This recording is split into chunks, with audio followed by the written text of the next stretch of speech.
we have a philosophy of it's rack versus everybody, right? I kind of took that from the Detroit Lions, hard knocks. And you could see Dan Campbell having a ton of success.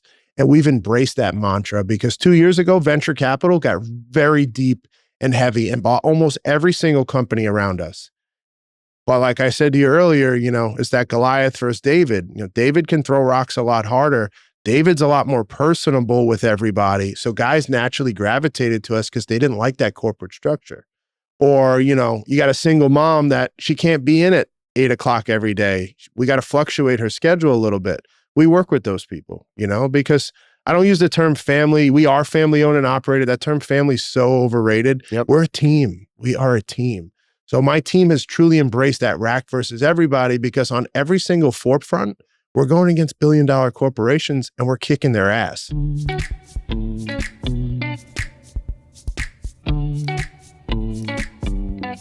I thought maybe we can just start with kind of your life story, where you grew up. Like, let's just get into the background, how you got to Florida, how you got into this business. But let's start from the beginning. Yeah. So born and raised in Queens, New York, spent a lot of my time in Queens and Brooklyn. That's where my parents were born. And, sports was always my life. Ended up going to a great high school, Christ the King in Queens, and playing basketball on the varsity team and playing football on the varsity team. And that led me to a full scholarship at the University of Buffalo.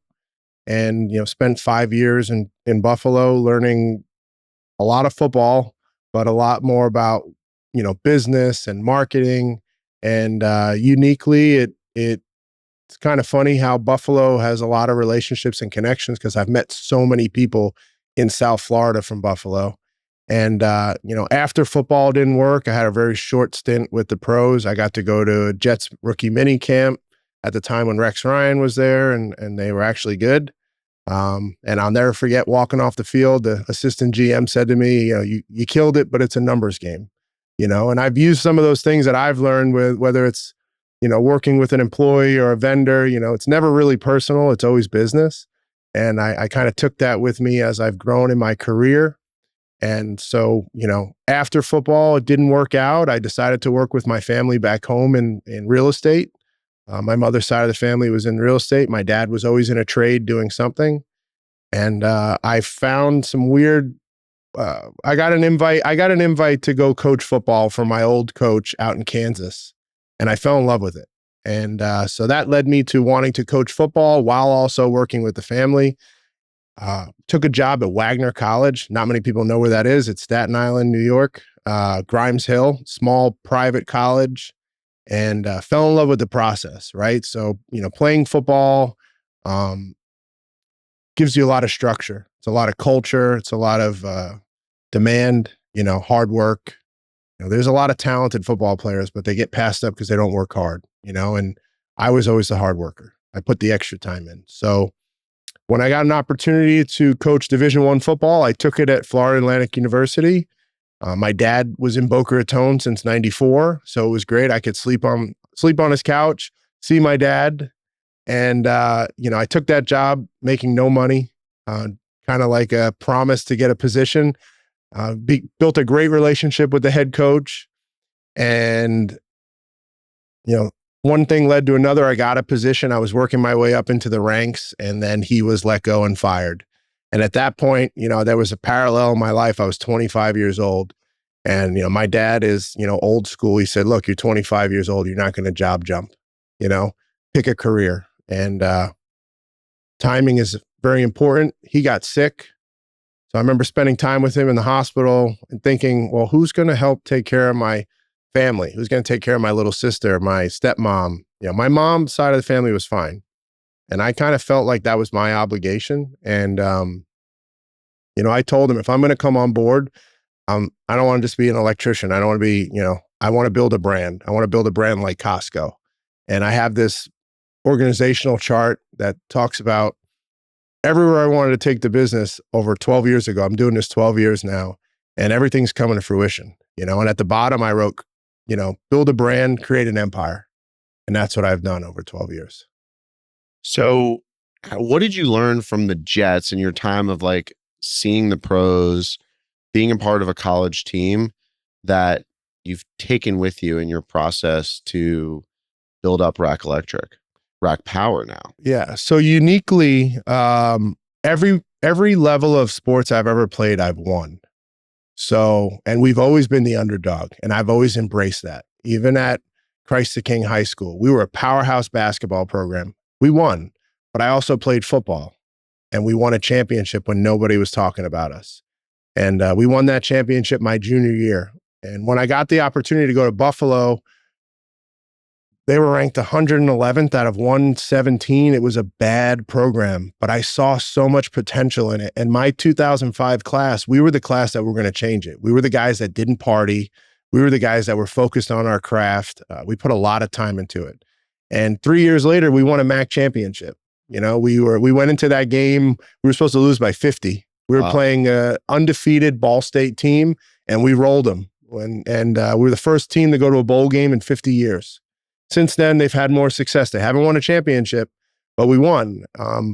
So what I took from that is there's a lot of hard work that goes into it.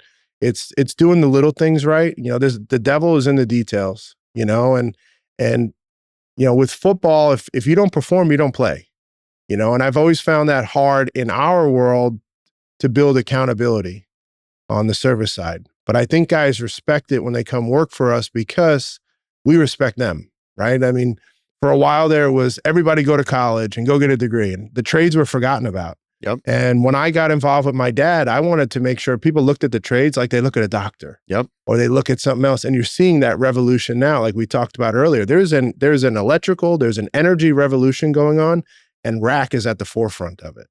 So, you know, we've just taken that culture, that hardworking, figuring out ways to hustle in the right way, not in the shady way.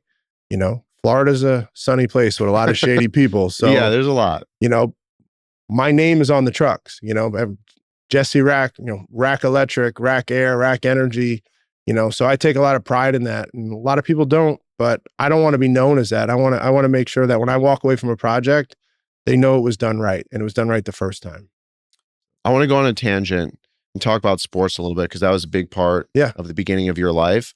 A big debate that I'm having with a lot of other parents is the specialization of sports and how young that's happening. Like when I was growing up, it seems like similar to how you grew up. You played football in the fall, you played basketball in the winter, maybe you did something in the spring, but you didn't play the sport all year round through the summer and only do one sport. It seems like now that's what kids are doing. They're playing baseball for 4 seasons. They're playing hockey for 4 seasons. They're traveling all over the country doing this.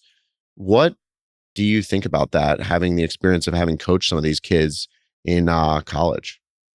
I think variety is the spice of life. I think the reason why I was such a good football player was because I was a really good basketball player. I never played baseball. So sometimes my golf game hurts from it, but I've gotten a lot better at golf since moving to South Florida. I think you got to play as many sports as you can. You know, my first love was basketball. You know, growing up watching the New York Knicks lose to Jordan, I hated Jordan, but I respected his game. You know, having the opportunity to, at Christ the King, to play freshman football when I never played in an organized sport like that before, it only made me a better, tougher basketball player. You know, I wasn't a starter on the basketball team. I was a starter on the football team. But it made me more physical. It gave me better timing, better, better vertical lift to jump in and catch a ball, or lateral movement to tackle somebody. You know, in high school, you play both sides of the ball. At least in New York City, I did. I played defensive end and I played tight end. So I think, you know, you get too specialized, you get too stiff, especially when you're so young. You don't know what you're good at, you know? So like right now, I think sports is a little out of control. I think, you know, obviously the NLI stuff is really cool. You know, I didn't make any money on the stuff that we did, but I wasn't there for that. I was there for more of the experience. I mean, do you think it changes the game? I think it has, because I think you're losing a lot more of that coaching aspect of it, right? I mean, I was with my coach. I had 2 different head coaches in my career. The first coach who recruited me, and I appreciate him, shout out Jim Hoffer, he recruited a lot of good players, but he wasn't the best coach. He didn't have it, right? So now my second coach, Turner Gill, you know, was a national champion pedigree from Nebraska. he had it. We had all the right coaches.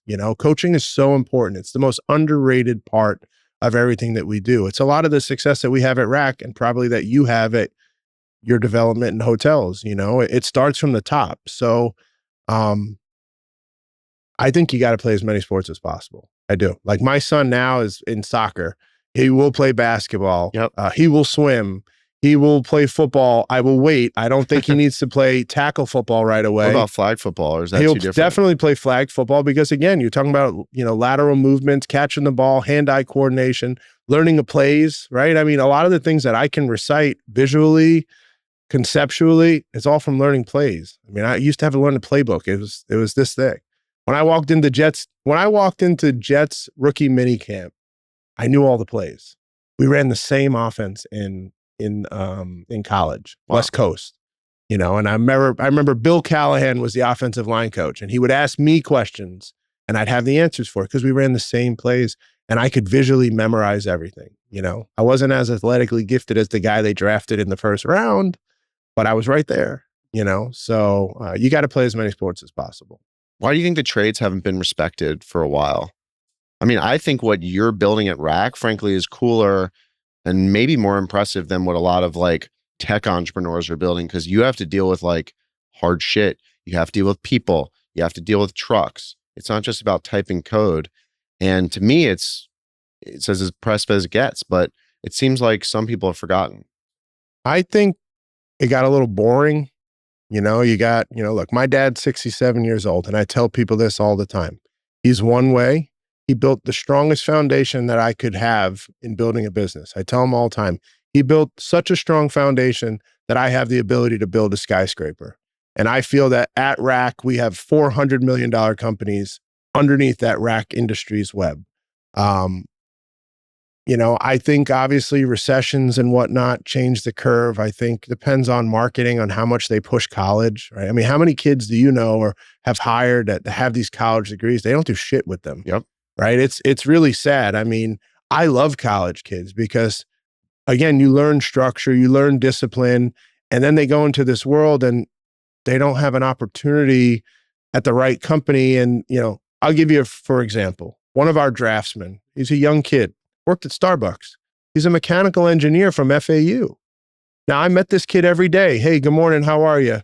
And finally, I asked him, I said, what's your degree in? Did you go to FAU? Where did you go? Oh, I went to FAU, mechanical engineering. I said, what are you doing working at Starbucks? Oh, I can't find a job. So what we're trying to do at Rack is get more involved with these programs, but on the high school level, technical school level, and now the trades, I mean, what I always tell people is the greatest form of I can't think of the term exactly, but I don't have to reinvent the wheel, right? We talked earlier about a Moss Construction. I've seen Power and Design. These are companies that started out of people's garages. Yep. So what I do is I take that philosophy and their success, and then I turn it into my side of the business and brand it my way, So, I just think at the end of the day, trades got a bad rap because they don't do a good job excelling people sometimes. And I would say that would be the best answer. Guy starts in the field. Now, 12 years ago, I started with a shovel in my hand. My dad was like, you're going to learn this business from the ground up. We do the same philosophy at Rack now. You want to come on board as an electrical apprentice? You don't go to school for a year. You start on the ground crew. You're building the foundation of your career. You're digging the foundation of your career. If you can learn to put pipe in the ground at 18 inches, 24 inches, 36 inches, you come up in the right spot, land it in the box, you come up in the right spot, land it in the handhole. Now you're starting to gain some momentum. It's the guys that take that serious are the ones that take it to the next level. Now we put you in school. How serious do you take school? One of the things I'm trying to work on is an online school. They're only in person. It's stupid. It's 2025. I've got guys that travel the whole state and into other states. How are they going to go to school? They can't. So Can now you do you're an online electrical school? I'm working on it. Yeah. What would you send them, like the parts and things they need to do? No, because they're already getting all their technical skills on site, right? So all they really need to do is sit down on a Zoom call, on a Teams meeting with a professor, whether it's an in-house Rack person or it's somebody else, third party, and go through the code book. Go through a full. That could be your fifth $100 million business. I agree. I really do think it could be. It's my next journey right now. How many people are you taking with no electrical experience, like literally having them dig a ditch, dig a hole, and then educating them on the electrical side? So Is on the that on common? the admin side and the apprenticeship side, we prefer no experience. We hire for attitude, 100%. Every single time. If they've got a good attitude, they've got a clean driver's license. Sometimes they may have a little bit of an interesting background. People make mistakes. That's okay. How do they fix those mistakes? And how do they deserve a second chance? So we really do hire for attitude. A lot of these guys that come in, they've been taught the wrong way, and now you're trying to teach them the right way, and they're fighting with you. You're just losing time and momentum. So a lot of our apprentices are guys that just walk in out of nowhere, or guys that I meet in the supermarket, or I meet here. And, what do you do? I'm in construction. I'm an electrical contractor. You guys hiring? You want to work hard? Like, it's not going to be easy. Almost in a way, we beat the bitch out of them in the first year because we don't want anybody complaining. That should be your slogan. Oh yeah, beat the bitch out. Yeah, potentially. I got a couple other slogans. But So we were at lunch. Yeah. And you were telling me that you were pursuing this NFL career and it didn't work out. And something happened. What happened? Because a lot of people in your shoes probably would not have done this. my dad got sick. No, that you went back to school. Oh, yes, you're right. I apologize. So Right? Most people wouldn't have done that. no, so yeah, so I was all scheduled, ready to graduate in 2009. I had my cap, I had my gown, I was all excited. I told my mom, that was my biggest thing. Your parents, they want to see you walk across that stage. So I go to meet with my advisor, and he goes, "We got a problem." I go, "What do you mean we have a problem?" He goes, "You're 9 credits short." I said, "Are you shitting me? Like, here I am trying to go to the NFL, train for the NFL. I'd just gotten done with rookie camp. I didn't get signed. I had a couple other workouts, and now I'm told I can't get my degree." But what happened was the best thing that ever happened to me. I got put into 9. There was 9 credits available for marketing. So I was a business administration with a minor in marketing. And at that time in 2009, they referred to social media as viral marketing. You don't hear that term anymore. No. So I took viral marketing and I really learned it. We had a great professor. We had to create a product. We had to do all this cool stuff.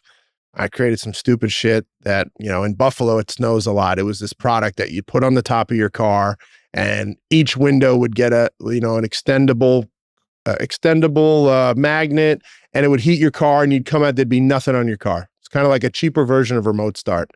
It wouldn't have sold a lot, maybe a lot in Buffalo. So I learned all about marketing, and I moved back to New York City, and my stepdad gets me an internship with Sports and Arts, which is an after-school program.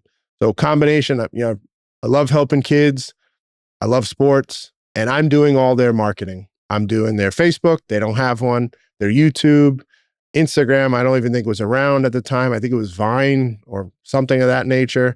But those are the main points: Facebook and YouTube and Google.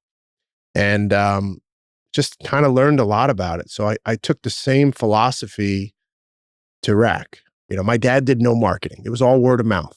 And you meet people to this day, they say, "How's your dad doing? He did my electric 20 years ago. It still works." So he had the quality, he had the fair prices. He just didn't have that marketing aspect to create that full-on customer experience, to create the demand for us. And that's what I started to do when I started there in 2013. So in 2013, what did RAC look like? 2013, we were a small business. We had 1 truck, because technically we had 2 trucks. The second truck, I don't know what my dad was thinking. It was a small box truck with the smallest wheel frame, and this box was hanging over. And I go on a service call, actually here in Fort Lauderdale. One of the guys who still works for us to this day, he's a project manager for us. And the truck, we go over the railroad and it leans back. 2 days later, I had that thing sold on eBay. I'd never used eBay in my life. I sold it to some guy, 5-star service. He probably thought he got the deal of a lifetime in South Carolina, drove down, cut me a check. So we had 1 truck. We had 7 to 10 employees, including my father, myself. We had no full-time office manager. It was a part-time bookkeeper. Our estimator lived in Kentucky. I always made a joke. He worked in his underwear. But he relocated there. And we just did new constructions. My dad specialized in banks. He was building Chase Bank, Bank of America. post 2008, this is 2013. Things are kind of getting better in that Obama era. And we just built banks. He got in with 3 GCs and he knew that one of them were going to get it. And those at that time, the banks were 50 and then they were 75. By the time I got on board, they were like 225, 300, 400. And we had a good core group of guys. Like actually, several of those guys are still with us. They're not as far along as I'd like to see them, but again, they kind of got stuck in the I'm a tradesman and with I want to work with my hands. And that's what I've kind of tried to change. Like if you're an apprentice with us, we're trying to bring you all the way up to project manager. We're trying to bring you into operations.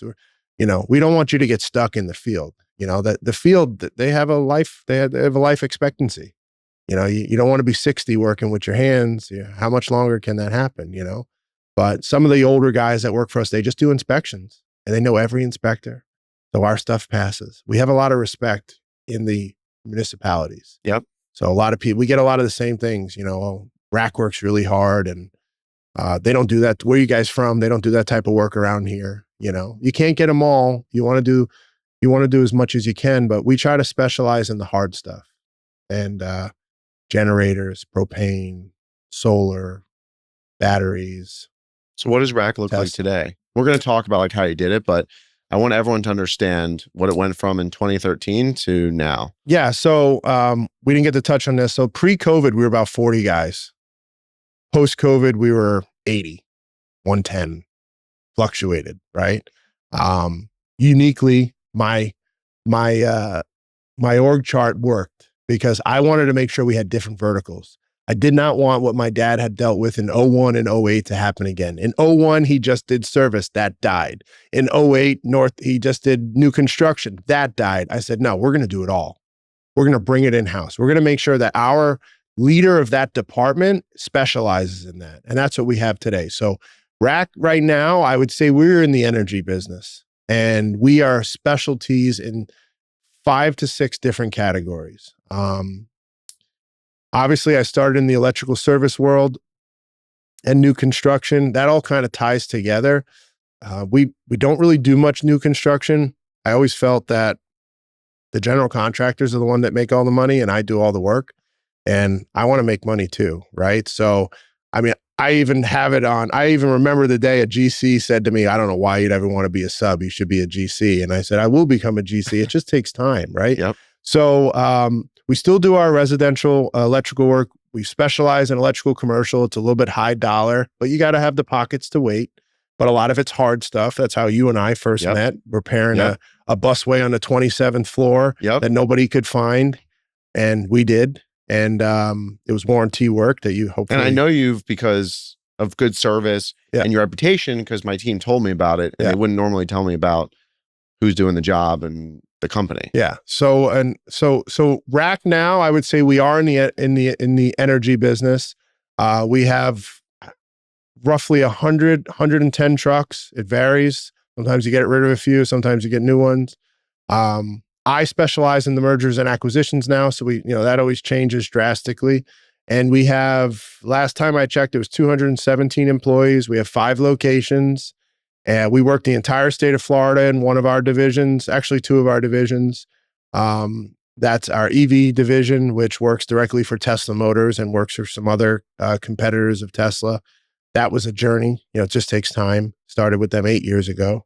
On the generator side, we're very big from the Treasure Coast all the way to North Dade. We're trying to really break Dade. It's very hard. There's a lot of politics with the building departments. They make things a lot more complicated than they should be.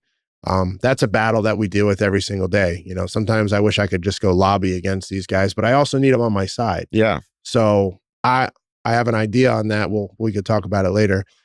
So generators and gas are combined, right? So when you do a generator, other than a diesel generator, 9 times out of 10, you need gas. So we started Rack Energy in 2019. We do all natural gas, all propane. And as of 2023, 24, we deliver our propane too. And for those 4 years in between, we just were kind of the middleman. It was all about that customer experience. So I had relationships where I got less expensive prices from the big boys, and I just facilitated all of it. So it was great. It was just pure profit, And then solar we do throughout the state. Kind of depends. It's a hot map. It's a heat map type thing. Sometimes like Broward, we were really hot last year. Right now, the people are trying to figure out what's going on with the administration. What does that have to do with solar? As far as what the administration, they're concerned about the tax credits. Right now the tax credits are 30, 40%, 30% for out of state, 40% out of country products, 40% for anything made within the United States. So everyone's trying to kind of figure it all out. Now, I think it's a no-brainer because to me, you're investing in your home.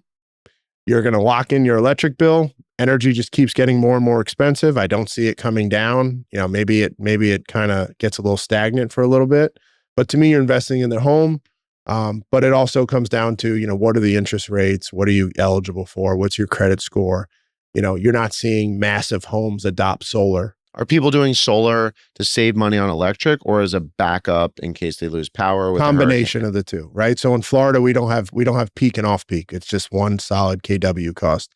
So they're doing it to save money and put money back in their pockets. So like if you can, let's just say, in the summer, your electric bill is going to be $500. Well, if we can get you locked into a $200 a month loan and now you only have to pay $29.99 to FPL, there may be a slight fluctuation during the summer months because your stuff is running more.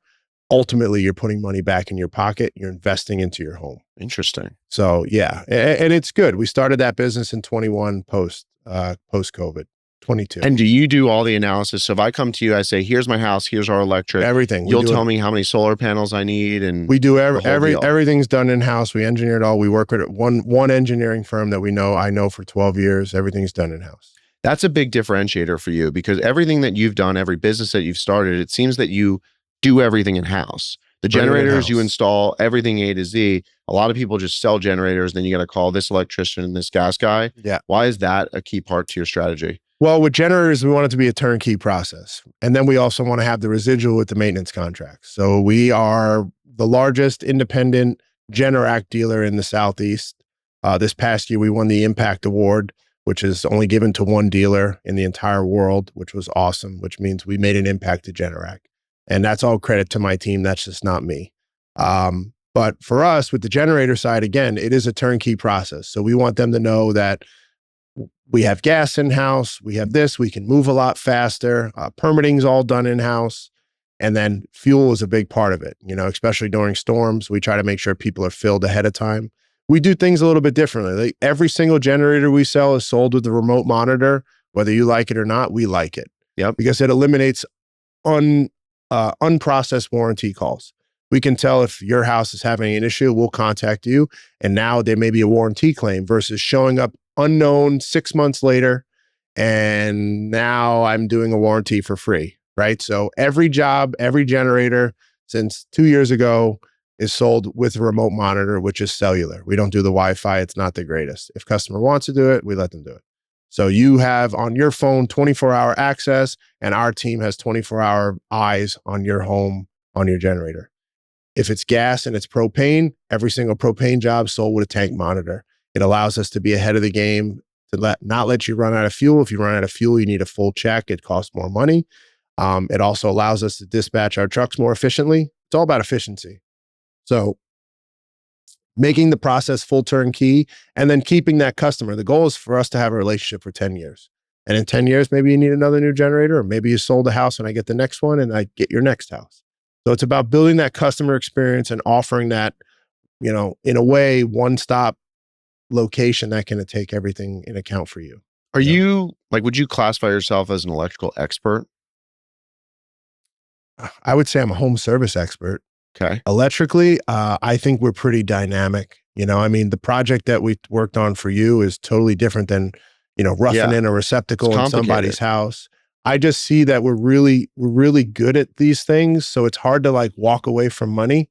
So we make sure that whoever is leading that department is an expert. But are you an electrical expert? My dad is an electrical expert. I would That's say interesting. This. So my dad said, this is the honest truth. Because my dad made me start at the bottom, I had a lot more appreciation for this job. And the day that I was eligible, because I had to go back to school, I went to school for 2 years while running the business, building estimates. And I would talk to these trade schools and I would I would recruit at the trade schools too. Guys would just naturally gravitate to me. And I would say to them, this is really hard. I'm running a business. I'm the son of the owner. I'm running a business. I'm putting out calls. I'm taking phone calls. I'm meeting technicians. I'm getting them all out of here. And it's hard for me to do this. It's hard for me to like do all this during the day and then jump in the car and drive to Coral Springs at rush hour when there's traffic. It would take me an hour and a half to get to school and 10 minutes to get home. Yep. And, at that point it's 5, 6, 7 o'clock at night. I'm burnt out. I'm thinking about making money, and, it's tough. It's really, really tough. So when I got the opportunity to sit from a master electrician's license, I took a course. It was a course I took. I studied on my own. Mike Holt, he's the guru. I bought his tapes, watched his tapes, brainwashed myself. And when I took my test, I passed. And I never forget, I was hysterical crying. I was like, oh my God, I did it, And then I got obsessed with it. Then I went and I took my master qualifier test for propane. I went and I took my CBC test. I went and took another test. Is that important for you to have those and be in the business? Because you could probably have done what you did without having those licenses. I think so. I think you need to have the licenses. I really do. At one point on our staff, we had 7 master electricians. I don't think you'll find any large corporation that even has more than 3. So, my dad's a master, I'm a master. We have a couple other guys that are masters. It's about, walking the walk and talking the talk, and I guess I am an electrical expert. I won't sit there and say I know everything. I've always been an outside the box thinker. So like when there's a problem, oh, well, we got to put this here and, oh, we can't put this here. It's non-code compliant. I'm like, okay, well, then we're going to build a rack over here. And now this is code compliant. And, oh, well, we need to get power over here. Well, let's add a transformer and we'll add a step up transformer to a panel and then we'll step it back down. Or I did a job here in Fort Lauderdale. They have these massive yachts. They need 3-phase power. Yeah. Okay, no problem. Like, you're going to pay for it, so I can get you a phase inverter. So next thing you know, I'm installing a phase inverter that's got these capacitors and we're installing it and providing it one side with single phase power and the other side is putting out 3-phase power for these massive yachts. These yachts are making 100,000 a week. They don't care, So I guess if you ask me that, I am an electrical expert. I would say the best electrician I've ever met in my life is my father. I would say I'm more geared towards growing the business in the service industry. And I've kind of pushed that expertise to my team now. So if you have a question like that, my team has an answer. But that's more important when you're growing a business. Like you could be the greatest electrician in the world, but still have one truck. You wanted to be both a great electrician company, a great home service company, but have the best service because you thought that was the way to get to the biggest company and have the most customers. Like how do you think you create value in your business? Like what is the key metric people look to? So my greatest strength is recruiting. And I've taken that from football. I'm proud of the guys that I got to recruit when I was at FAU. Some of them are all pros, signing massive contracts. It's awesome. Yeah. Shout out Trey Hendrickson. Love it. Love that guy. He's awesome. He's going to sign a massive contract with the Bengals. So cool. And if they don't, they're idiots because he's just led the league in sacks 2 back-to-back years. But I've had several guys play in the NFL, right? And again, when I go back to my greatest strength is recruiting, if we went through each one of my team members that are part of the C-level, these people are difference makers. They make my life easier and they respect the fact that I'm the leader and I make the tough decisions, but I've also laid out the groundwork for them to also make decisions on their own. So, it's a journey. It's been 12 years doing this. I've seen a lot of people. I mean, I've seen a lot of different electrical jobs. I've been there, putting in receptacles in somebody's house to fixing a bus duct that I'd never touched before in my life, but we will research it. We will do it. And once we figure it out, I feel bad for the competition because they don't know how to figure it out because we'll get it so dialed in. And that's how this all kind of happened. Like when we started it, like I said to you, I wanted to build a brand. I wanted to create an empire, but sometimes you don't have that roadmap. And what made the most sense for me was about 3 years ago, I hired my operations manager who came from a very successful generator company. And I was introduced to my wealth manager / financial guru. And it was like, the stars aligned, him and I aligned because he had a questionnaire and Kingsley's awesome. And he has this questionnaire and it goes, what's important to you? And, my dad put like family, wealth and this and that. And I just wrote all three in a row: tax mitigation, tax mitigation, tax mitigation. Because I know how to fucking make money. I don't know how to save money on taxes, and the more money you make, the more money you got to pay Uncle Sam. You got to do things the right way. Yeah. My operations manager at the time said, look, garbage in, garbage out. We got to make sure that our books are clean. Our operating software is clean. We work off Service Titan, which is the #1 software. Most people do not utilize it. Again, garbage in, garbage out. We spent a year building it before we launched it. So now we had this, to me, I always refer to it as a freight train because I don't come from money, right? My dad was born in Brooklyn, New York City fireman, fell 30 feet, got out early on early pension, lucky to be alive, always was in the trades, always did little things with his hands, kitchens, baths, electric. His father wanted him to be a plumber. He said, once you can work with your hands, you'll never starve. You can work all over the world. And, we didn't have anything. Like I've been in there. I've been at Rack when we had zero money in the bank. I've been there when we've had millions of dollars in the bank. And, we've just taken that work ethic to get to this point. And we've really done a good job cleaning our books. And like when I got into mergers and acquisitions, you see so many people who just treat their businesses like a bank account. Yep. And it's a wreck. And all this work to sell it for nothing. There's a big So what demand. are the most common mistakes that those people are making? They're just treating it like a bank account. They're running all their personal expenses through it. They're over leveraging themselves. I mean, it's crazy. There's no organization. At our company, the old philosophy, KISS, keep it simple, stupid. On the generator side, we really try to focus 95% on Generac. We're not going to walk away from a maintenance contract. I love working on Briggs and Stratton. They break all the time, right? I mean, Kohlers, these are big money. They break. Generac, you can get a part anywhere. Yep. Not to say Generacs don't break, but the support from Generac, there's a reason why they have 80% of the market. It's plain and simple. Their marketing's better than everybody else, and they support everybody better. So yeah, it's been a journey. What are some of the KPIs and stats you look at to determine if you're doing a good job? Retention rates. With our maintenance contracts, usually 60 to 90 days behind. We have a pretty stringent process. We've really broken everything down to be job specific so that you don't have any single point failures in the business. Can you talk about that a little bit more? Absolutely. Yeah. So like even on the customer side, right? The single point failure would be, working for one client. On the residential side, you don't have any. We have 10,000, thousands of clients, but on the Service Titan side, we're always monitoring KPIs. We're monitoring renewal rates. On the sales side, we're monitoring leads versus book leads versus closed leads. How many calls we run in a day? My sales guys only run 3 calls a day. Other companies, they make them run 6. I want my sales guys to sit down with you and get to know you and know a little bit more. It's not so much about the product. You do it in person? In person. Really? Yeah. All our sales are done in person. And what are they selling? They're selling generators, right? So my sales force is mostly dedicated to generators. Residential comes just organically through the amount of service contracts that we have.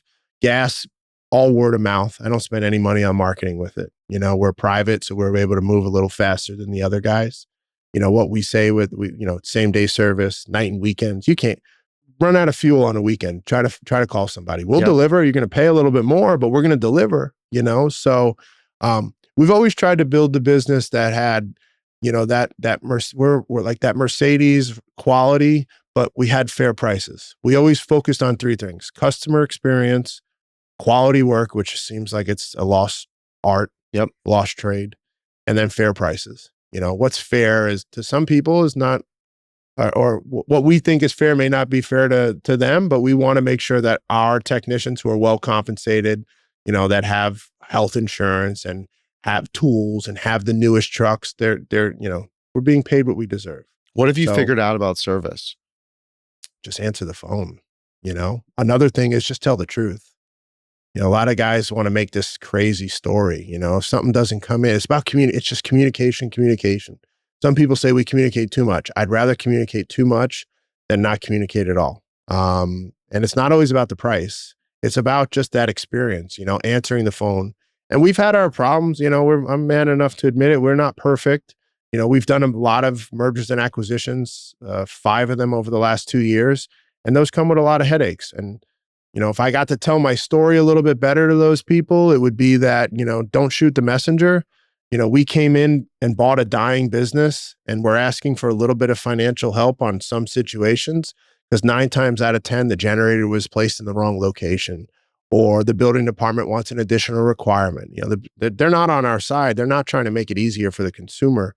But, we've come in and cleaned up a lot of stuff over the last 2 years, saved a lot of clients, got me on the news. It was awesome. It was kind of like eye-opening. And for me, as we get to know each other more, a lot of the philosophy that I had was, move in silence and let the success make the noise. And now that I am successful, not to say, everyone has a different measure of success. But now that I'm hitting this different threshold and people are starting to take notice, I'm wanting to now talk a little bit more about my success because now it naturally gravitates people to me that are successful like you. And I want to take care of your buildings, and you're going to refer someone else because at the end of the day, a referral is a direct reflection of you. It's very hard to refer people. And next thing you know, they mess it up. And why'd you.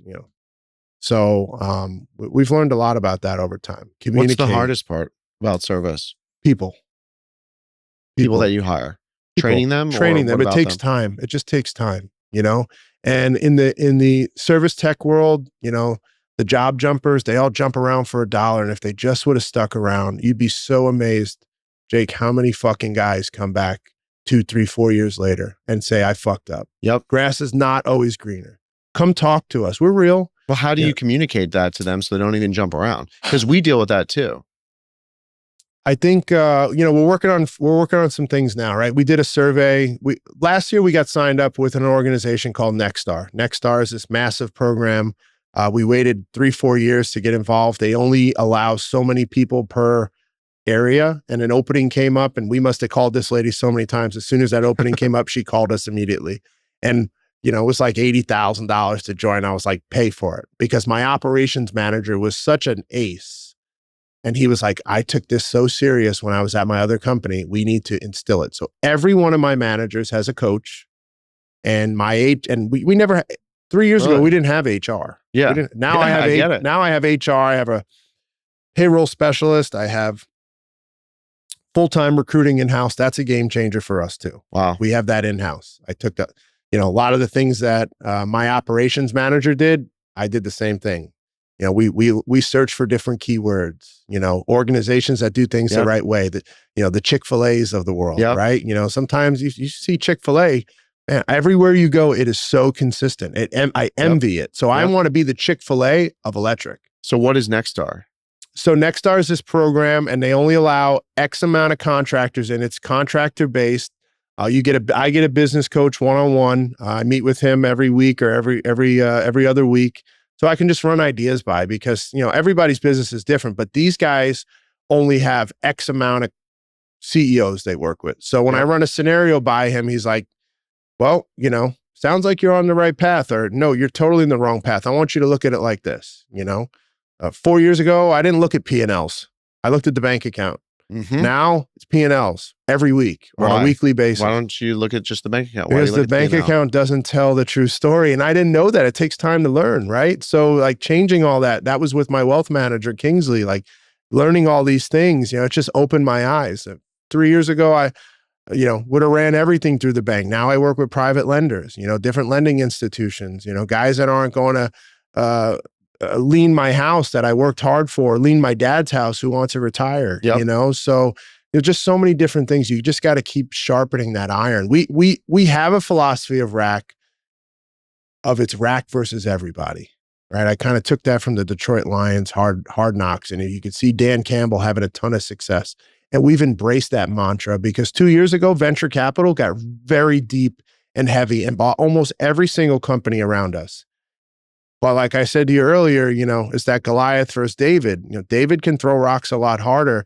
David's a lot more personable with everybody. So guys naturally gravitated to us because they didn't like that corporate structure. Or, you got a single mom that she can't be in at 8 o'clock every day. We got to fluctuate her schedule a little bit. We work with those people, because I don't use the term family. We are family owned and operated. That term family is so overrated. Yep. We're a team. We are a team. So my team has truly embraced that rack versus everybody, because on every single forefront, we're going against billion-dollar corporations and we're kicking their ass. We are. It just is what it is. And I'm proud of my team for that. So, it takes time. You got to be patient, and you got to have the right recipe, and making sure that everybody's on the same page. And it just takes a lot of coaching. And Nexstar is really, we've been with them almost a year now, and I wish we had them 10 years ago. Even when I go to the conference, I'm like, wow, I'm not by myself. I'm listening to a guy they're talking about AI. They talked about AI the last time. And I'm like, we've been doing AI for 2 years, man. Like, we're ahead of the curve. Now, the big VCs, the $100 billion companies, yeah, they got it too, but so does Rack, this little independent, we're not so little anymore, but we had it because we always try to stay ahead of the curve. Why did all this private equity and venture capital money start coming into your space? Great question. I mean, well, there's a lot of actually blowups that I've been reading about where they bought this HVAC conglomerate and they kind of built up. And I know who you're talking about. And now they're blowing up. Yeah. So like, why do you think they're blowing up, and why did they come in? Well, I think when the stock market is a little violent, I think they see better returns, and one of the gentlemen, we were talking about this earlier, 3 years ago, I said 5 years, 100 million, now I say, same thing, but I'm also saying that I will grow this business to $1 billion, or I'll grow it to $500 million, because I believe in what we have. We're not going to franchise or anything like that. We're just going to keep growing the brand and keeping it in-house. But we're starting to work in several other states now, and I could see the Rack brand growing in the Southeast. I think they got in because it's a money thing. They look at it as if they can buy someone with a $2 to $10 million in EBITDA, and they can incorporate the marketing, and they have the funds, and they have this. But again, they don't have the people. You got to have the people. So what did they do wrong? They don't have the people, and people don't want to work for those people. People want to work they want to have purpose. There's just like everybody wants purpose. Well, you told me that a lot of these companies that you're looking at are sometimes a shit show and a little bit of a disaster. So you have to be an expert at your craft to go buy that company. You can't be sitting in a nice office in New York City, like running a spreadsheet and think you're going to fix that. And that's my gift. That's what I bring to the table. I connect with the owner and I share them the vision. A lot of people see my vision, and when I sit down with them, I explain to them, and I'm honest with them. A lot of these guys tell them whatever they want to hear to get the deal done, and 6 months later, they're quitting. They're never going to see that bonus. They make it impossible. I try to make it as easy as possible. We try to specialize in businesses that are, $2 to $5 million in EBITDA and less. I see a lot of value in the old timers. I give you two examples. Yeah. Two opposite extremes. My first acquisition was in the Treasure Coast. We bought the number one generator contractor and gas contractor up there. They were on average $5-6 million a year. COVID hit, shot to 14 million, 12 million, then free falled. And family-owned business, just treating their business like a bank account. Properties, restaurants, trucks. I mean, if I showed you the books, you'd be like, oh my goodness. Like at one point they had like several trucks for one employee. Their greatest Arrigo Dodge must have really loved this company, and they also just misappropriated with buying trucks overpriced, right? Everything just increased. Yep. I train my people to be good consumers. Got to get prices, got to price shop, got to volume buy. Super important, right? So, but it was a perfect opportunity for us. And when I looked at the books, I said, well, how do we walk away from this? It's 2,700 maintenance contracts, 300 open installations, 150 of them hadn't even started. Deposits gone. So it was about $3 million in debt that I was going to take out. They were in bankruptcy. Deposits meaning like the owner burned the money. Gone, totally gone. Yeah. But they had a lot of money in the maintenance contracts. But the problem was they weren't doing the maintenances. Right. So that business was in $3 million of debt. And so I'm looking at everything and I'm working through my team with the operations. And he's like, this is a no-brainer. I'm like, I got to figure this out because we're going to get destroyed on the installation side. But that's where relationships step in. I start calling around on the internet. I was able to bulk buy a dealership out of the Midwest, and I bought generators for 54% off. So now my Generac or Generacs, yeah. so you couldn't just buy I directly from Generac? You had to No, like. Generac would not. Generac didn't give me any deals at all. They did nothing. So how'd you get a deal from the other guy? It was just it was a dealership that overbought, and they were doing end of year. It was end of year. It was a large distributor. They were doing end of year, and they just wanted the shit off their books. Wow. So I did a bulk buy, threw it on a job account, and bought like 100 generators. And I took a $2.6 million loss, 1.1 of it being the installation side. I renegotiated all my prices with my vendors because I gave them the numbers I need. And now it was $100,000 positive. So that $2.6 million loss was now a $1.5 million debt. And then I called every creditor and I negotiated with them. And I got guys that I owed 500. I took all their debt, took nothing, everything. I got all their trucks. I got all their customers. I took the debt. But then I negotiated the debt because I'm a man of my word, my reputation. I am who. So I called each one of them, work with me. Okay. You owe us 500,000. No, I actually owe you 389,000. Back out all the late fees. I'll pay you 50 cents on the dollar. No, you can't do that. All right, well, then I'm not paying. Because if this went to bankruptcy, because I pulled it out of bankruptcy, I had to go to Palm Beach County, sit in front of the judge. Really? Yeah, went in front of the judge. This all happened in a 2-week period. If I didn't happen in 2 weeks, it was going to go to, I believe it's 301C. I could be wrong. I don't. How did you find the opportunity? I was driving to the Generac conference in Orlando with my wife. I got a random phone call from a Port St. Lucie number. I think it's 772 or whatever. Yeah. And hello, this is Jesse. Hey, I got your number from so-and-so at the supply house. He says you can help me out. And I'm thinking this is like a scam call. Yeah. And I'm like, all right, well, tell me more about your deal. Well, I'm the qualifier for Energized Electric, and we're in bad shape. And if we don't fix this, I'm going to go to jail. Because as the qualifier, you're responsible. I'm responsible criminally if we do a job that's not done the right way. So, okay, get me all the data. I'll get you an NDA. Called my wealth manager, who's just a guru at everything. Got an NDA out there. Got all their books. Got their live spreadsheets. Got everything. And it was 100% asset purchase agreement. So we purchased all their assets. And we took on the debt. And in the 11th hour, we found out they were in bankruptcy. The owner was the other owner. So you're buying this company and then midway through, you find out it's in bankruptcy. Yeah. So I had to hire a bankruptcy but you were buying attorney. the assets. Sorry, let me slow down for a second. So you're buying the assets, not the business? Buying the assets, not the business. Okay. So because the business had too many anomalies, right, and I didn't want that bad. You didn't want the risk and the liability. I didn't want the risk, right? So every single thing I've done, every business I bought has all been asset purchase agreements. Okay.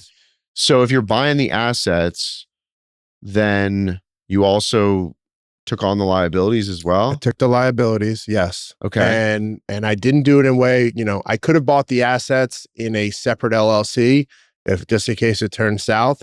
But in order to sit in front of a bankruptcy, I was in the bankruptcy with lenders that said, oh, Rack Electric's buying it. Okay, we can take this out of bankruptcy. But then how did you negotiate? Like, how could you just tell these creditors that you would walk away from it if they knew they had like Rack on the hook? Well, or you could still kind of ditch it. One, I had relationships with them. I had good fiscal relationships with them. I've always paid my bills. I've always prided myself paying my bills.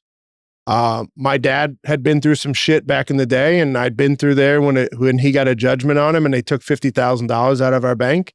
And by the end of the week, I had $80,000 in there because I went out there. My mom likes to call me a gorilla. She says, "Go shake the trees, go get the money." Yeah. So I had a little bit of experience with that because my dad had a guy that was debt negotiating for him, and I watched a lot of YouTube. I watched some negotiation stuff, and I just got on the phone and I was, Hey, Jake, yeah, I know we owe you $200,000, but if I don't step in and buy this, you get pennies on the dollar. So you were negotiating before you bought it? I negotiated some of them. Okay. Like some of the ones that I had working relationships with. Yeah. I basically said, look, I think I'm going to buy this business. Are you going to work with me? Yeah, we'll work with you. Okay. And then of course, when I got to sit down, oh, we can't take 50 cents or I went low. I said, look, I'll pay you 25 cents. No, we can't do that.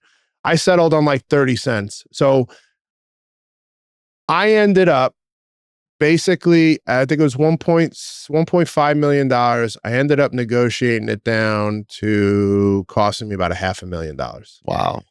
And how'd you do that? Like, what did you learn from these YouTubes and all this other shit? Like, well, what's anyone the secret?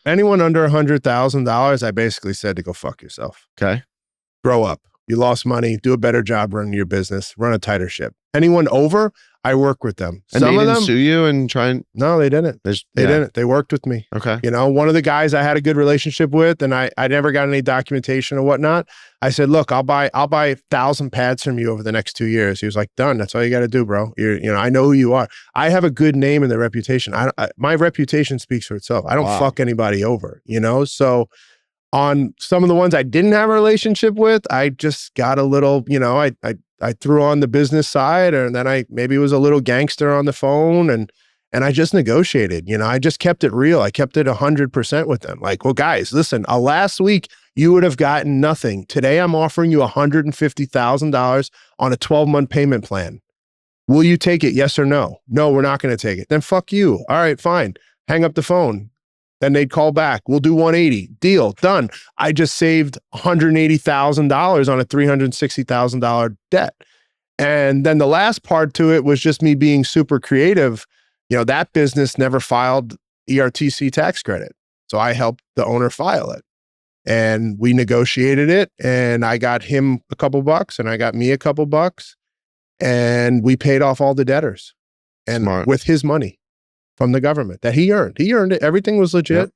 And so, you know, I just sometimes I'm an outside the box thinker, you know, and, you know, when those PPP loans came out, I did everything the right way. We took the first one. It was free money. Everybody, I think everybody did, right? But we did it all the right way. I didn't go back for the second round. I could have cooked my books. It's not hard to do. I did it the right way because it's the only way to deal in this world. This is a tough life that we all live, right? We all start on different levels. But you still got to do things the right way. Because at the end of the day, all you have is your name, and your name is your reputation. And how many times you walk around, whether it's Lauderdale, Boca, Palm Beach in general, you're like, oh, there's that guy. Don't fuck with that guy. You know, and that's what we've been able to do on my side, where I work for who I want to work for. I don't have to chase, you know, and the guys that want to work with me, you know, I want to make my money, and I will make sure that, you know, I don't need the practice. It's going to be done the right way the first time, because cheap is expensive. It just is every single time. Can you walk us through how you buy one of these businesses in a merger and acquisition? Yeah, absolutely. Like, they're mostly asset purchases, but how do you pay for it? How do you structure that? Are you hiring people? Or are you not hiring people? We do it all in-house. Nelson Mullins is my attorneys. They're awesome. They're a massive organization. I've got great attorneys in Miami. Shout out to Franco. He's a good young guy and great attorney, and they always have my best interest. So the way it works is interesting enough.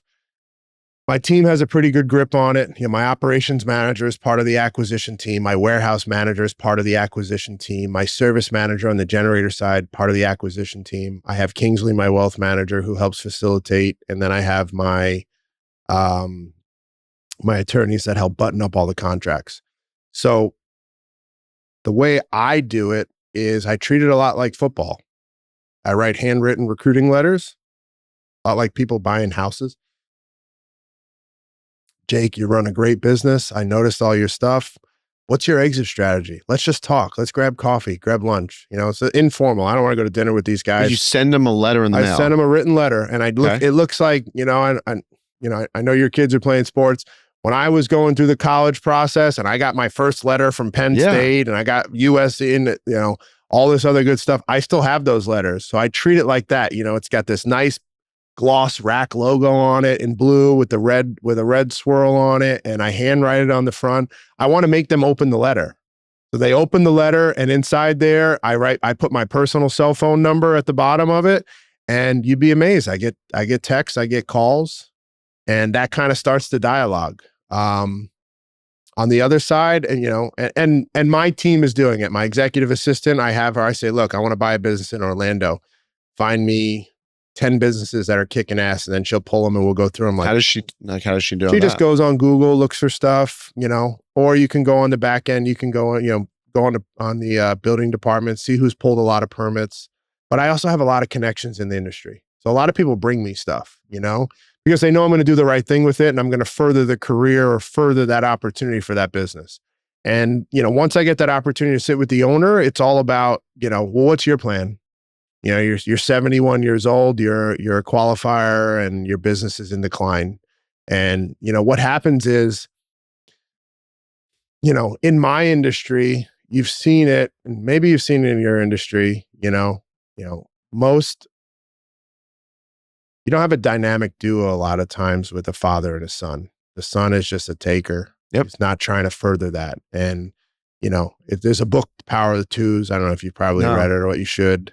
It's The Power of Two. My dad finally had somebody he could trust, and not everything is above board. You got to have those behind the scenes conversations and you're hustling to make money. You're not doing things the wrong way. You're just being cost effective. You're being code compliant, but cost effective.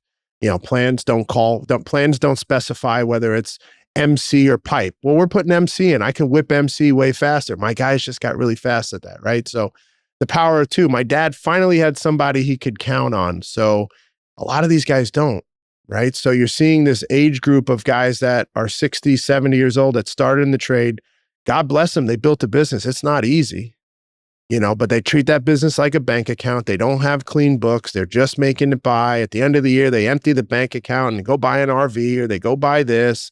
And then they hand it to the guy that's worked for them for 5 years. And that guy doesn't know what the fuck he's doing.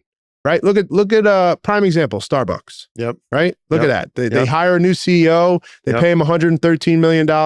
It increases $19 billion. Yep. It's about putting the right person in the right seat. Yep.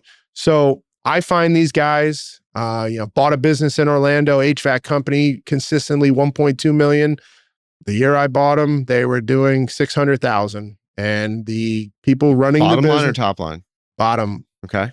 No, top line, Okay. gross. They went from doing 1.2 gross to now they're going to finish the year at 600. Okay. This guy was an absentee owner, put it in the hands of his people running the business. Yep. They were stealing from him. And, I came in there, I bought a business that was 45 years old. Did you know that? Like, did you figure that out? I knew it because I can read people. It's a gift. Because there's no way his business dropped that much. There's no way. No way. I knew it. I knew it right off the bat. Right. I have a gift, Right. Not everyone has that gift, right? I just knew it. But I said, come on board with me. I want you. You guys know HVAC. I have no idea what I'm doing, but you do. You want to get your license? I'll get you that license. You want to grow? You want to get stock in the company? I'll figure out how to give you stock in the company. You want, a bonus structure? I'll build that bonus. You don't have health insurance? I'll give you health insurance. I bought an HVAC company that had 4 trucks on the road, 4 technicians, and not one of those trucks had air conditioning in it. In a week, we had 4 brand new rack air wrap trucks on the road, and these guys were like, blown away. Mind you, that stupid decision. They quit to go with the other guy. Right? I mean, you can't make this stuff up. But within another 2 weeks, I had 4 brand new technicians. They were back on the road again. So bought that business. How do you figure out how to pay for, what to pay? Well, that guy just wanted to walk away. So I bought a company that was 45 years old with over 15,000 customers in its database, 1,000 maintenance contracts that he never collected on, which was stupid, right? Like if you collect maintenance contracts ahead of time, it's like building up credit. Yeah. It's like building up my own money. Think about how smart Starbucks is. They buy gift cards. Yeah. Well, buy enough gift cards, you just put all this money in, So we changed that. That's totally different. But so the value is really in the contracts? The value's in the contracts. The value's in the customer database. Do you put like a multiple on that, or how do you figure out it depends. What to pay? Yes, you do. There is a multiple on it. Depends if the company is going in a up or down, incline or down. Yeah, incline or decline. So that particular one was a godsend. I was in Orlando at a conference for LP magazine. They invited me because I'm a young up and comer in the gas world. And as I told you, I reverse engineered gas. Started in generators. Now I'm in gas. And I promise you right now, we're already a market disruptor in gas. And I get a phone call from Kingsley. Hey, talk to so-and-so. They found a business, because I do have a company that looks for businesses for me. Because sometimes it's better to pay an outside firm, $5,000 a month. They got multiple people and they got it dialed in, right? Eventually I want to bring it in-house because I like to control it. But I control the letters that I want for those companies. And he goes, look, this company is so small. We don't even want a VIG on it. You just go see what you could do. I meet the old timer. What a sweetheart. Just such a nice guy, honest guy. It actually pisses me off, Right. you know? And like, I feel like I'm there protecting him. And I'm like, okay, what do you want? He goes, I just want to walk away. I go, okay, so what do you owe? I owe $113,000. I said, okay. I said, asset purchase agreement, bought the company. I bought the website, the domain, the phone number, all the trucks, all the equipment. I gave him 130,000. I said, look, just in case for incidentals. It was too good to be, and he used it. He did it. I said, look, I gave you a little bit more if things pop up, you know, and you can pay for your insurance. And now he works for me as our HVAC qualifier and part-time up there in Orlando. I have a business in DeLand. And but how do you make sure that the same crew isn't stealing from you and the same? Well, they're all gone. They're fired. They're gone. Right. So I can tell my ops guy liked them. And what I did the first day is I showed up with $5,000 worth of tools, and I gave each technician $1,000 worth of tools, and I gave the service manager tools. And you can tell a lot when you give somebody something and they don't take it home.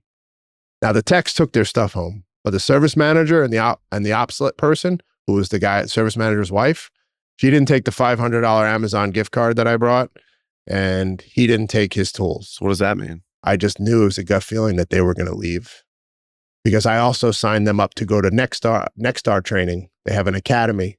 So now I'm investing $3,000 into them. I'm saying, Jake, you're going to you're going to learn how to run an HVAC call the right way. Now, just so you know, Nexstar has nothing for generators. We're the experts when it comes to generators, but HVAC, electrical, plumbing, they have everything. They're actually building a program at Nexstar utilizing us. Because usually even the AI stuff, they don't have generators. Generators, this is an anomaly because it's not a single trade. When you deal with generators, like I told you earlier, you're technically a general contractor.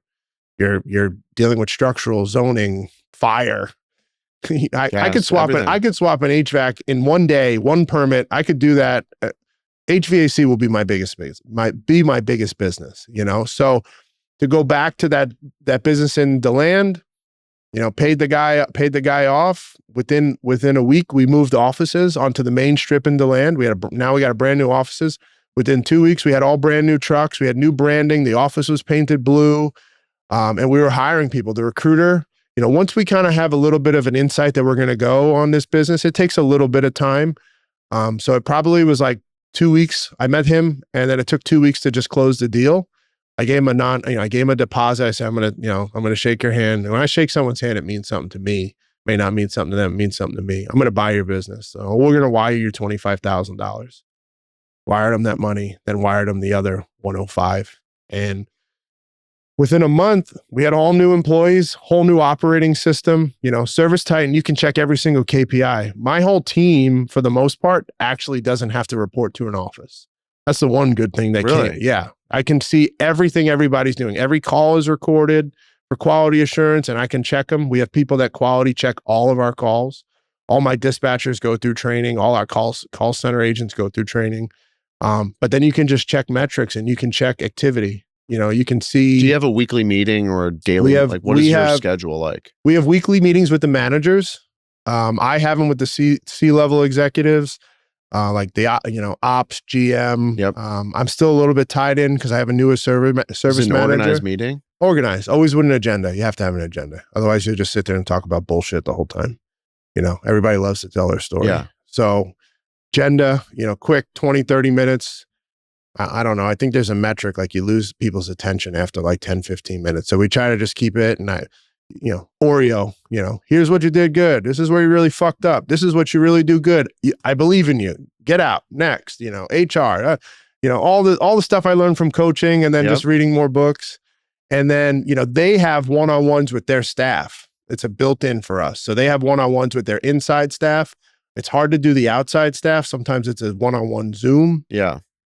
We just brought an in-house trainer at RAC, so they'll get a lot more daily time with the techs. There's a lot of training with the techs, making sure they're staying up on their stuff, cross-selling. We don't love the commission structure for the techs because now you get technicians start selling bullshit to customers. Yeah.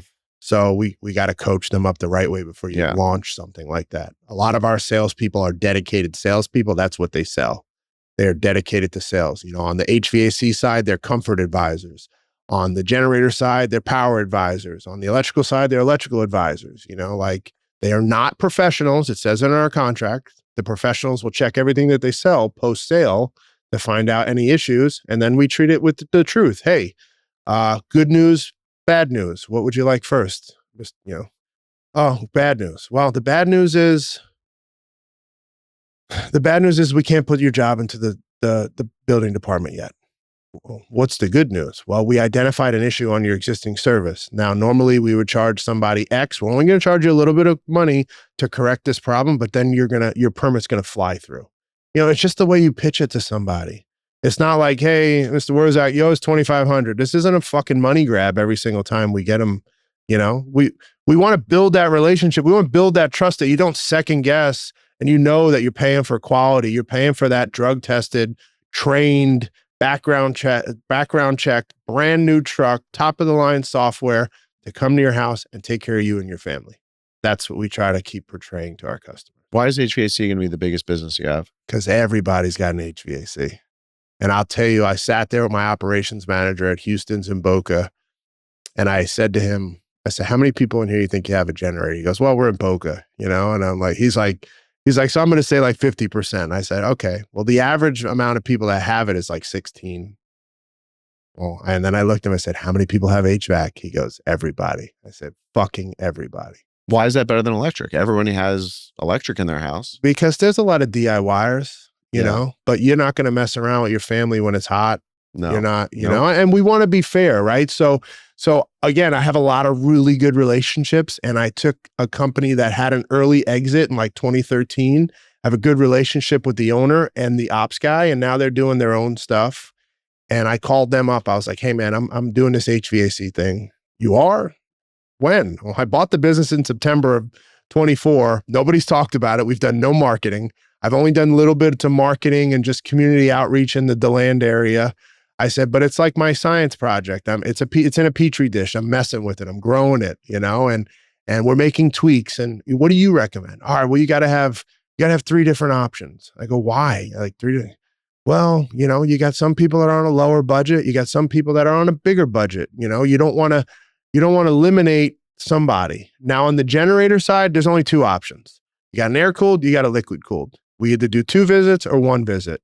We don't do all these crazy amount of visits. Why? Because we require you to have a mobile link, which we're connected with you. You're talking about service visits a year? Service visits. You just do 1 visit a year? 1 visit a year. That's it. Because everything else is checked. I can call you up on the phone if there's an issue and say, can you stand outside? Yeah, I'm going to start your unit. Did it start up? Yeah. And then I can get all that data on the inside, and I'll know what's wrong with it. Like people like me, I want them coming every quarter. I don't know why, but it's okay. just to look. Yeah. Well, do you do that? We do offer it to some people. That's a small little select group of people. But if for HVAC, I don't mess around. I'm like, I want you coming every quarter because I agree. Yeah. Look, in certain situations you can. HVAC doesn't have the same monitoring. Now it is coming out. Once it does, you don't have to have that. Now, if you have monitoring and I can check and your unit's running every Monday or every Tuesday for 5-10 minutes, I get a full detailed report. My team's looking at that. Yeah.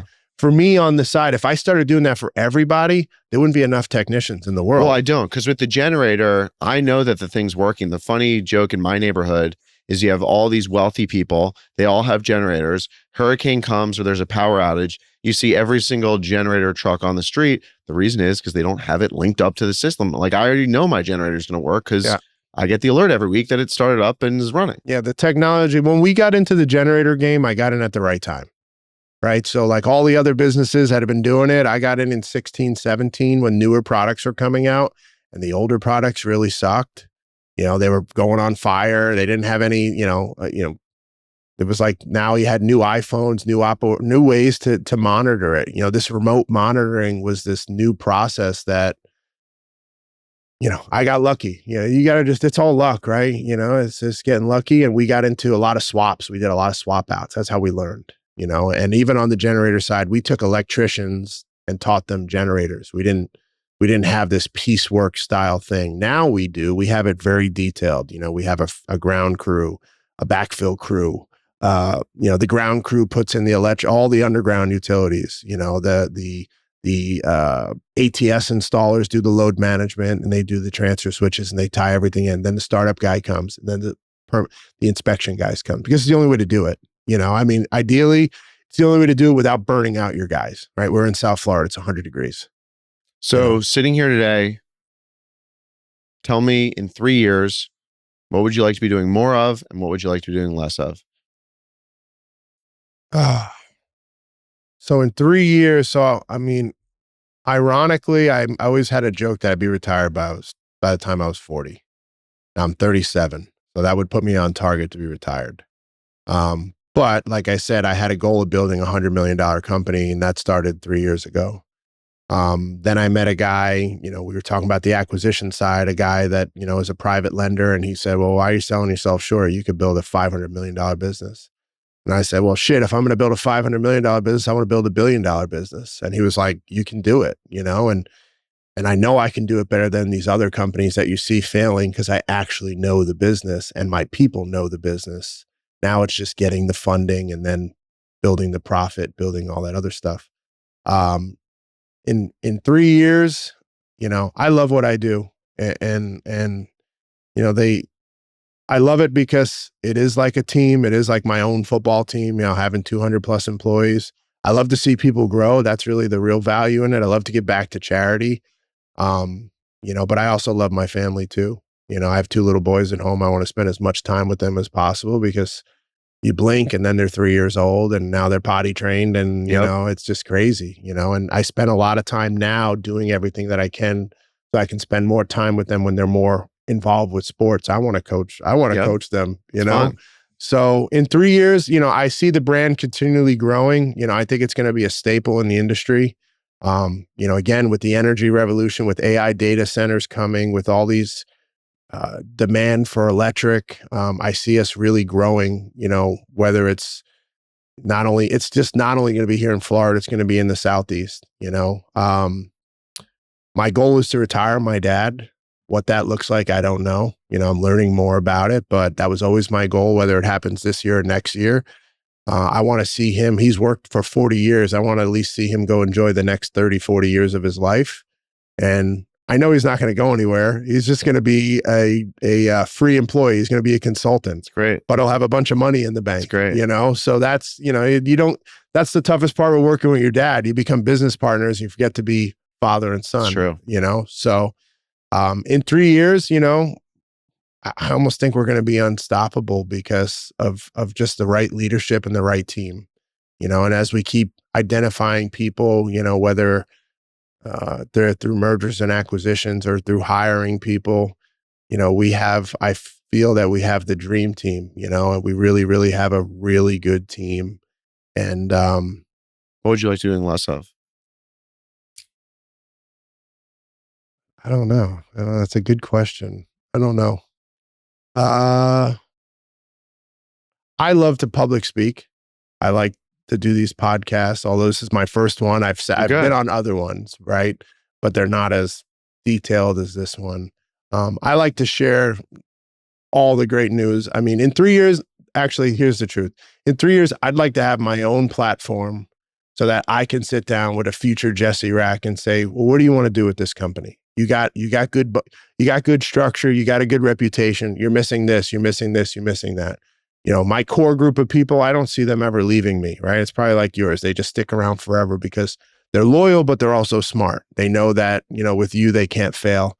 So I see us helping businesses and continually doing the same thing. I've always dreamed of building this brand, whether that's in a way where we become a family office and we're doing the same thing. That seems to be the new term. It's a lot sexier than private equity or venture capitalism. Yep. Everyone's got a family office now. So maybe that. I know I'll be continually growing this business. I mean, if we have a $500 million exit, that, kudos to me. If we don't, we'll be pretty fucking close. And that's what I believe that will be. And then I'll have that platform to help guys like me. At that time I'll be 40 and I'll be finding the guys that are 25 to 30 years old. It's like, okay, you just need these little things, because once you add those couple things, it goes really quick. You Love know, it. that's what my wealth manager always says to me. He goes, "You had hockey stick growth. When you see that, that's an anomaly. There's not many people that do that." Yep. And that's what really, you know, in a way, I always joke with him. I was like, "Man, are you sure you're not like private equity? Like you got in at the right time?" And he goes, "No." He goes, "After I got off the phone with you, I knew I wanted to work with you because you were going to drive this thing to the valuation that you believed." Yep. So I asked all the guests on the podcast the same closing question, and that's, what's your favorite hotel? in Florida, Anywhere. okay, best hotel I've ever stayed at. Yep. And maybe, you know, it's not for everybody, but it's the most beautiful beach I've ever been to. It was the Belmont Cap Julica Yeah. in Anguilla. Yep. And we went there for my wife's baby moon. We spent 7 days there, and it was unbelievable because not only it was the prettiest beach I've ever spent time at in my life. You literally open your doors and you have your own private beach, and Wow. they're serving you margaritas and whatnot. And we had a really good time. I really liked that Belmont Cap Julica. It's amazing. No one's picked that one yet, so you're the first. Have you ever been? No, we've looked at going there. I'm actually going to St. Bart's coming up, which is right kind of near there. But Anguilla is amazing, and there's a lot of people go to the Four Seasons, but A lot of people Cap do. Juluca is, it's a different vibe. And It's a I think different- it'd be cool. It's a different vibe, and the thing that my wife and I like is we like that low key. I love the Four I Seasons. like it. Everybody Yeah, but I does. like, But I will Yep. say the Belmont, which I know you're in the It's a hotel great brand. business. They're in a great brand. I've been to the Belmont Maroma and Riviera Maya. yep.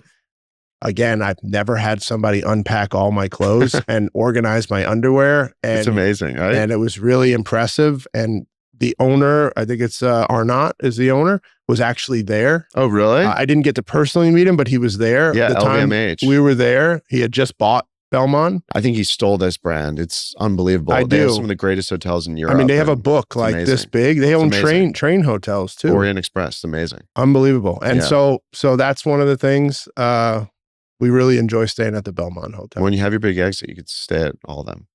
Or maybe, lately I've been running into a lot of developers. So I don't know, maybe that's in my future. You should. I'm starting to think that's how the stars are aligning for me, Maybe. because it's like I've literally met several developers since joining the Boca Hotel and Yep. obviously you're a developer too. So I heard a cool saying from a book I read that's, I know I'm on the right path, but I don't know where I'm going. what book? The Lion Tamer's Guide to Life, or The Lion Tracker's Guide to Life, Boyd Vardy. You have to It's worth send it to reading. me. Yeah. I'll send it to Audio you. book, or do you read it? Well, I bought the physical book, but I Yeah. listened to it, and actually listening to it's cooler because he's from South Africa. So it's Gotcha. this amazing accent. Okay, there It you go. just is like, Kind of engulfs you in the intoxicating. book. Yeah. Yeah. I just love a challenge. you Well, know, the and- book is not challenging to read, but it talks about the challenge of tracking a lion, then he applies it to life. Yeah. So he's on this hunt. They know they're on the right trail, but they don't know where they're going to end up. And I feel like a little bit like that right now. Yeah. Maybe you feel the opposite, but Well, like maybe you feel like you're on it. what I'm currently doing, I do feel very confident in my abilities. Someone asked me that, and I said, I feel a lot like Tom Brady in a pressure situation, or Michael Jordan with the game on the line. Nothing is too big, nothing is too small, and my dad's always taught me intellect over emotion. And sometimes you got to take a step back to evaluate it, come up with the best game plan. And,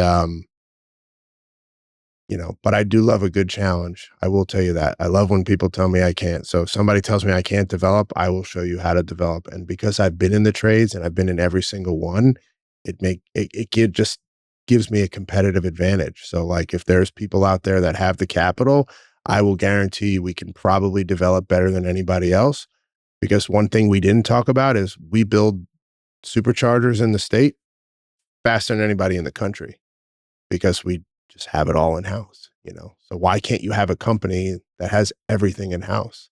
And now you're developing everything that much faster because you're controlling the manpower, you're controlling the time, the overtime, the liquidated damages. There are going to be no liquidated damages because you control everything. There's no more of those single point failures of that shitty contractor that 100%. you hired. So that may be down the line. Thanks for coming on the podcast. This is fun. Thank you, man. I appreciate it. This is awesome. Hey everyone, it's Jake here. Thanks again for joining me on this conversation. Be sure to subscribe on Apple Podcasts, Spotify, or YouTube. Lastly, don't forget to follow me on Twitter @Jake Wurzak. I'll see you in the next episode. Jake Wurzak is the founder and CEO of Dove Hill Capital Management. All opinions expressed by Jake and his guests are solely their own and do not reflect the opinions of Dove Hill Capital Management. This podcast is for informational purposes only and does not reflect or represent real estate, financial, or investment advice.